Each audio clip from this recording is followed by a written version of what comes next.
IPL 2026 CSKയുടെ play off മോഹങ്ങൾക്ക് കരുത്തു പകരാൻ തല വീണ്ടും എത്തുന്നു. പരിക്കിനെ തുടർന്ന് സീസണിലെ ഭൂരിഭാഗം മത്സരങ്ങളും നഷ്ടമായ MS ധോണി ലക്നൌവിനെതിരായ നിർണായക പോരാട്ടത്തിൽ ടീമിനൊപ്പം ചേരുമെന്നാണ് റിപ്പോർട്ടുകൾ. നിലവിൽ പോയിന്റ് പട്ടികയിൽ 5ാം സ്ഥാനത്തുള്ള ചെന്നൈക്ക് പ്ലേ ഓഫ് ഉറപ്പിക്കാൻ ശേഷിക്കുന്ന മത്സരങ്ങൾ നിർണായകമാണ്. സഞ്ജു സാംസൺ വിക്കറ്റിനു പിന്നിൽ മിന്നും ഫോമിൽ തുടരുന്നതിനാൽ ധോണി കളിക്കാനിറങ്ങാൻ സാധ്യതയില്ല.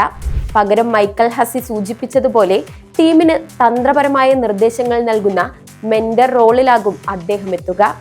നായകരായ ഋതുരാജിനും സഞ്ജുവിനും ധോണിയുടെ സാന്നിധ്യം മാനസികമായ കരുത്ത് നൽകുമെങ്കിലും ആരാധക ശ്രദ്ധ മുഴുവൻ ധോണിയിലേക്ക് മാറുന്നത് ടീമിന്റെ ഏകാഗ്രതയെ ബാധിക്കുമോ എന്ന ചോദ്യവും ഉയരുന്നുണ്ട്.